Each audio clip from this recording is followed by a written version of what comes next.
Apakah ekspresi kritik harus dibungkam?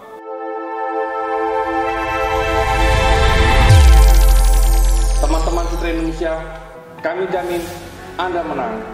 Pak Yanto, apa kabarnya Pak Yanto? Baik. Pak Yanto, apakah mural yang mengkritik pemerintah saat ini Pak harus dibungkam gitu Pak? Ya, Mas Yuki, kalau masalah bicara mural itu tergantung kita melihatnya. Apakah mural itu sebagai bentuk vandalisme atau sebagai bentuk ekspresi? Karena mural itu bisa jadi dianggap mengganggu keindahan kota. Tapi rata-rata saya jarang melihat mural dianggap mengganggu keindahan kota, Mas Yuki. Malah justru rata-rata mural di beberapa kota dijadikan tempat wisata. Orang senang mengunjungi mural-mural yang menurut mereka menarik, menurut mereka indah. Tapi memang belakangan di Indonesia mural kembali marak hanya karena ada 1-2 mural yang ditujukan, yang dianggap mengkritik keberadaan presiden.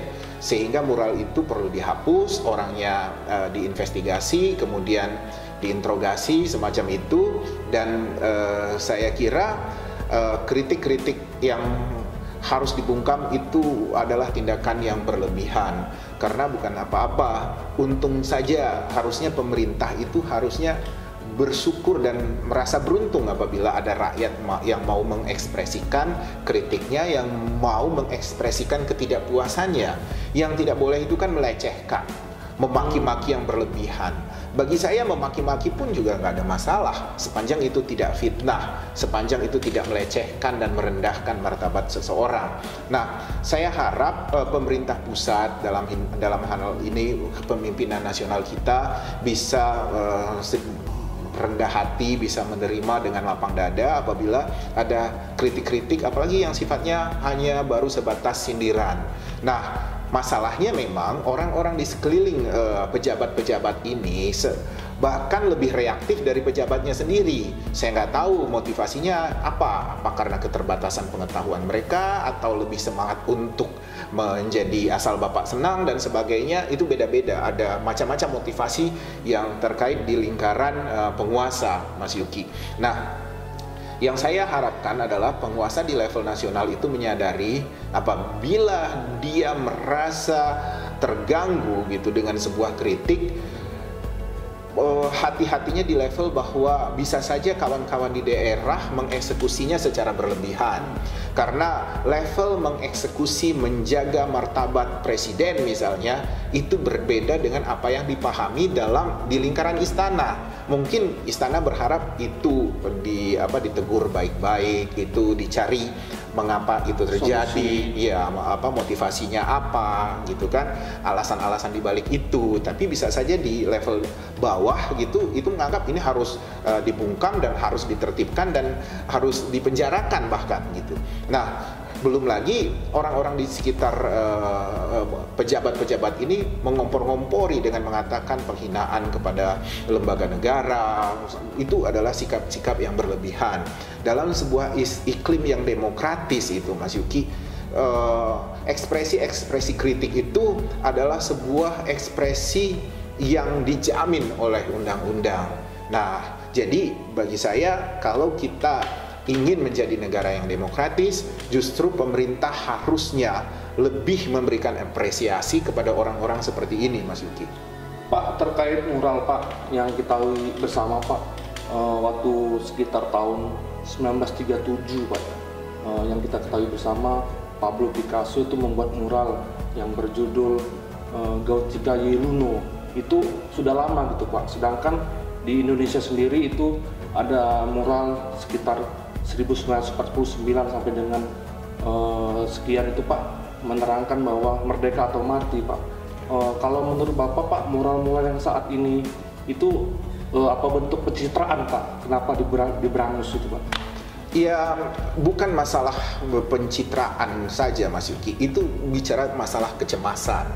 Makanya setiap ada pemimpin gitu ya ingin membungkam kritik, itu kita menganggap itu adalah sebuah bentuk kepanikan, sebuah bentuk ketidakdewasaan.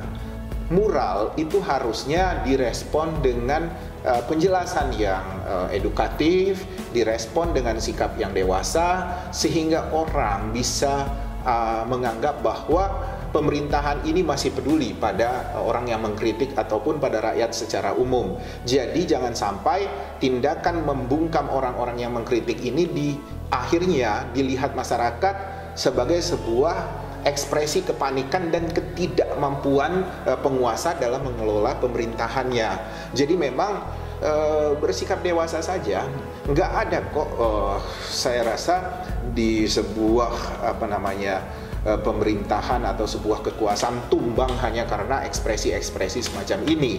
Efek dari ekspresi semacam ini mungkin bisa menumbangkan penguasa, tapi kan disebabkan bukan karena moralnya atau kritiknya, tapi lebih karena penguasa gagal untuk menjelaskan kepada rakyat, sehingga ketidakpuasan rakyat itu semakin menggumpal dan menjadi sebuah gerakan yang akumulatif, sehingga makin besar ekspresi kekecewaan itu. Jadi memang dalam sebuah pemerintahan yang sehat, dia harus sanggup untuk menjelaskan kerewelan masyarakat itu. Dan apabila di sebuah masyarakat tidak ada masyarakat yang rewel, bagi saya bisa saja itu adalah sebuah masyarakat yang sakit, masyarakat yang penuh takut dan penuh terintimidasi oleh teror, gitu Mas. Pak, sementara kan Pak di perkotaan maupun di sudut-sudut kota Pak ya, moral ya boleh bilang dikriminalisasi Pak. Sementara di negara kita Pak, korupsi menjamur gitu Pak, berbanding dengan kebalik gitu Pak. Menurut Pak Yanto seperti apa pandangannya itu Pak? Ya, kalau moral itu diekspresikan kan lebih kepada kebijakan yang sifatnya umum. Belum pernah saya mendengar di Republik ini rakyat secara fokus tertuju pada sebuah kasus korupsi tertentu dan konsisten untuk mengkritik itu. Korupsi dianggap sebuah kejahatan yang tidak terlalu serius di bangsa ini. Padahal korupsi adalah tindakan yang sangat berbahaya buat kelanjutan sebuah bangsa. Nah, akhirnya adalah apakah itu korupsi, kegagalan pemerintahan, kemudian juga kegagalan pembangunan, kemudian juga kolusi, nepotisme, itu akhirnya berujung kepada ketidakpuasan rakyat. Ketidakpuasan rakyat itu bisa berbagai macam bentuknya. Dia bisa berbentuk meme, bisa berbentuk mural, bisa berbentuk tulisan-tulisan di media gitu. Tapi bagi saya ini adalah sebuah dinamika politik, dan setiap penguasa dimanapun ekspresi kritik itu adalah sebuah tantangan yang harus disikapi secara dewasa. Karena apabila mereka melakukan tindakan pembungkaman, apalagi dengan cara-cara kekerasan, itu akan merusak pencitraan atau merusak citra mereka sendiri di mata rakyat. Karena rakyat akhirnya akan bertanya-tanya, kenapa harus panik? Apa yang harus ditutup-tutupi? Berarti ada sesuatu yang tidak beres dalam pemerintahan ini. Begitu Mas. Kedepannya Pak, untuk seniman mural nih Pak di negara kita Indonesia nih Pak, pemerintah itu harus seperti apa Pak? Harus merangkul atau seniman mural ataupun bekerja sama untuk mengeluarkan ide-ide? Menurut pandangan Bapak Yanto seperti apa gitu Pak? Secara umum saya belum melihat ya, baik di pemerintah pusat maupun pemerintah daerah Mas Yuki, pemerintah kita ini memberi ruang, memberi apresiasi kepada para seniman. Apakah itu seni drama, seni sastra, seni lukis, apapun ekspresi seni yang lain. Mereka tetap menganggap bahwa para seniman ini adalah sebagai pelengkap, sebagai unsur yang menjadi bagian keseharian dalam sebuah masyarakat. Padahal sebenarnya tidak. Para seniman-seniman ini harusnya diberi ruang untuk memunculkan ekspresi-ekspresi mereka. Dan biasanya kenapa pemerintah daerah maupun pemerintah pusat itu tidak mau memberi apresiasi, memberi ruang para seniman? Karena mereka takut seniman itu menjadi bumerang setelah mereka bina, mereka besarkan, mereka kasih fasilitas. Ternyata para seniman ini yang notabene adalah manusia-manusia bebas justru memunculkan kritik-kritik kepada mereka, sehingga rata-rata seniman-seniman di Indonesia itu adalah seniman yang mendapat ruang hanya karena dia dekat dengan penguasa. Akhirnya seniman itu lebih mengintili penguasa, meminta fasilitas penguasa, bukan menjadi sebuah seniman yang independen atas kreasi maupun kreativitas mereka, Mas Yuki.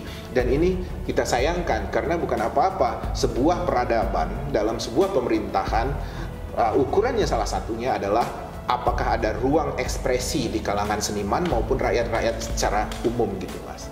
Pak, untuk diketahui bersama Pak, apa Pak beda seni mural dan seni grafiti gitu Pak? Kalau mural itu kan dia biasanya berbentuk gambar, ada unsur gambar. Kalau grafiti itu lebih banyak pada unsur coretan-coretan saja. Nah, harusnya kan antara apakah mural, grafiti, janganlah pemerintah itu selalu menganggap setiap coretan, setiap gambar itu ditujukan untuk menyindir mereka. Harusnya pemerintah seperti yang Mas Yuki katakan bisa lebih mengapresiasi, lebih dekat para seniman, dan justru itu mungkin bisa mengangkat pencitraan pemerintahan itu sendiri. Bayangkan Mas Yuki kalau misalnya setiap kota ada mural yang bagus gitu, hasil ekspresi dari para seniman, dan itu betul-betul didukung oleh pemerintah daerah atau pemerintah pusat. Saya rasa warna kota Indonesia itu akan semakin semarak. Jadi jangan sebentar-sebentar sensitif dengan kritik, Mas. Pak, kalau untuk mural yang perlu pemerintah Pak, sementara nggak dicari Pak untuk yang nyoretnya Pak. Sementara mural yang tidak perlu pemerintah dicari Pak. Jadi solusi terbaik Pak untuk mural dan seniman-seniman di Indonesia ini Pak, untuk kedepannya mural lebih baik lagi, ada pandangan nggak Pak menurut Pak Yanto itu? Ya, mural, grafiti, atau apapun ekspresi itu kan yang baik itu justru yang mengandung kritik, Mas Yuki. Kalau dia mengandung dukungan, itu seperti pamflet, itu seperti corong pemerintah. Dan rakyat itu alergi sebenarnya dengan corong-corong pemerintah seperti itu. Kenapa? Karena pemerintah itu kewajibannya adalah bekerja. Pemerintah itu kewajibannya adalah accountability kepada rakyat. Pemerintah itu kewajibannya menjalankan program-program yang menjadi amanah rakyat dan program-program yang sudah menjadi janji dia. Jadi apapun yang dilakukan pemerintah hal-hal baik itu adalah hal yang wajar dan memang hal yang mesti mereka lakukan. Pemerintah menggunakan uang negara itu adalah uang rakyat, menggunakan fasilitas negara itu adalah uang rakyat. Jadi wajar kalau pemerintah itu bekerja buat rakyat. Jadi kalau pemerintah itu berprestasi, ia tak usah berlebihan mengapresiasinya, apalagi kalau misalnya kita bandingkan dengan prestasi pemerintahan di luar negeri, kan masih juga kedodoran kinerja pemerintahan kita. Jadi justru ekspresi kritik itu menjadi penguat ya, menjadi semacam energi buat pemerintah untuk bekerja lebih baik. Jadi kalau misalnya sifatnya hanya memuji atau menjelaskan program pembangunan, saya rasa justru ini malah membahayakan pemerintah dan juga membahayakan rakyat secara umum, secara keseluruhan. Kita membutuhkan kritik. Dan kritik itu apakah membangun atau tidak itu urusan yang lain. Karena bukan apa-apa, rakyat Indonesia ini alergi terhadap kritik. Rakyat Indonesia ini takut untuk mengeluarkan kritik. Rakyat Indonesia ini tidak mengerti batasan kritik yang pantas, yang tepat itu seperti apa. Tapi kalau tidak kita latih, kalau tidak kita beri ruang mereka untuk menyampaikan ekspresinya, kapan lagi rakyat ini dewasa? Kapan lagi pemerintah kita juga ikut dewasa, Mas Yuki? Pak, ini pesan buat para seniman Pak. Bapak bisa sampaikan apa pesan-pesan untuk para seniman mural di Indonesia ini Pak, agar kedepannya lebih mengekspresikan, jangan takut-takut lagi gitu Pak, pesan-pesan Bapak terhadap seniman gitu Pak. Ya, seniman harus bisa menunjukkan independensinya. Seniman jangan sering-sering dekat atau sering-sering sowan kepada pemerintah. Malu itu. Justru kebanggaan seniman itu kan justru misteriusnya. Justru kebanggaan seniman itu adalah anonimnya. Kebanggaan seniman itu justru adalah silent. Ekspresi optimalnya, ekspresi maksimalnya tanpa harus orang melihat siapa yang memunculkan ekspresi itu. Jadi bagi saya kebebasan seniman itu tidak boleh dijual atau digadaikan hanya sebatas dia ingin mendapat fasilitas dari pemerintah. Apalagi sekarang di abad digital ini orang sudah bisa melakukan tukar informasi, tukar karya seni itu secara bebas, secara luas lewat dunia digital ini, Mas Yuki. Jadi para seniman sebenarnya bisa menumbuhkan komunitas baru yang saling menguatkan, saling bersinergi di antara mereka. Dan saya rasa seniman sekarang adalah salah satu unsur yang bisa diharapkan masyarakat untuk menyampaikan ketidakpuasan mereka kepada pemerintah. Independensi seniman di abad digital saya rasa bisa semakin kuat, jadi tidak perlu banyak tergantung kepada pemerintah. Kalau misalnya pemerintah sewot, kemudian marah-marah dan mengejar siapa yang membuat tulisan itu, siapa yang membuat gambar itu, anggap aja ini sebuah resiko dari sebuah ekspresi dan sebuah proses pendewasaan bagi kita semua sebagai bangsa, Mas Yuki. Jadi tak usah terlalu khawatir amat, karena saya rasa pemerintah pun diawasi oleh dunia internasional, pemerintah pun diawasi oleh para netizen. Jadi kalau misalnya ada keanehan atau ada rasa ketidakadilan yang dialami oleh orang yang mengekspresikan kritik, semua orang akan dengan gampang akan menjadi tahu. Yang berbahaya dalam wilayah kritik itu atau dunia yang penuh kritik itu adalah ketika pemerintah melakukan distorsi informasi lewat buzzer-buzzernya. Itu yang berbahaya. Makanya kekuatan seniman, kekuatan rakyat terdidik, kekuatan masyarakat itu harus terus muncul agar ekspresi-ekspresi ini bisa tumbuh di masyarakat yang semakin sehat, Mas Yuki. Terima kasih Pak Yanto atas penjelasan moralnya. Semoga seniman-seniman kita akan lebih ekspresi lagi menyampaikan ekspresinya terhadap pembangunan di Indonesia. Terima kasih Pak Yanto. Oke teman-teman Citra Indonesia, demikianlah pembahasan kali ini terkait mural. Semoga ekspresi kritik kita melalui mural, pemerintah dapat bersinergi dengan para seniman-seniman mural. Teman-teman Citra Indonesia, tetap pantengin di channel kami konsultanpolitik.com dan tetap like, comment, and share.